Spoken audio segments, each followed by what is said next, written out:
Mahal. O bakit? Sige na, pagbigyan mo na ako. Ana-ana na tayo. 2 taon na tayong magsyuta, magjowa, pero hanggang ngayon, di mo pa rin ako pinagbibigyan.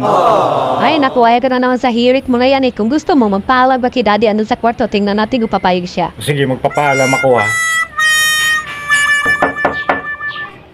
Tito, Sino yan? Bakit? papaalam sana ako, hingi sana akong mangga.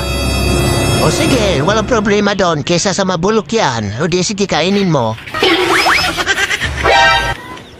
Mahal, ay na, pumayag na yung daddy mo. Ay, nako, napaka-imposible yung sinasabi mo. Hindi papayag yun, ano ka? Oo, pumayag na. Tito, ayaw po. Hoy anak, pumayag ka na. Pagbigyan mo na yan at mabubulok din yan. Oh, di ba? Sige na nga, tara na. Ano?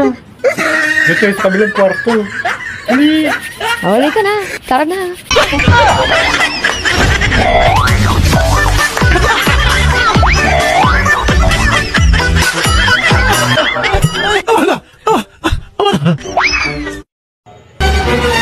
Mare, shot tayo.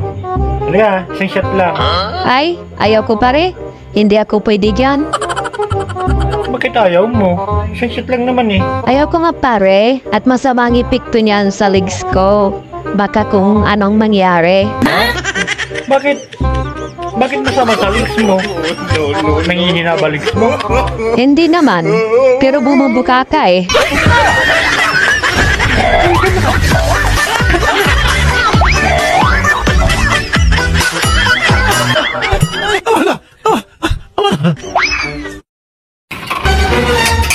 Papa, Bakit anak?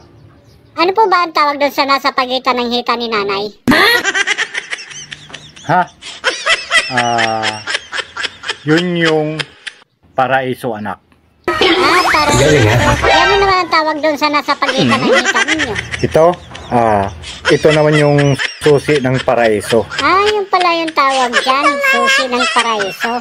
Pero alam mo, Papa, dapat palitan mo na yung susi ng paraiso ni nanay. Bakit naman? Kasi may duplicate na si Ninong. Kasi nakikita ko, madalas niyang buksan yung paraiso ni nanay. Ito yun ah.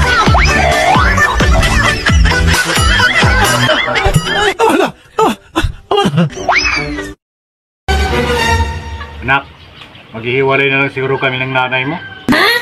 Hindi na namin mahal ang isa't isa. Bakit naman, Tay? Nakikita ko naman mahal kayo ni nanay. Mahal ni nanay. Paano mo naman nasabi? Mahal kayo ni nanay. Kasi tuwing paparating na kayo rito sa bahay, babangon kagad siya sa kama. Sisigawan na niya si Ninong. Umuwi ka na at andyan na si pare mo.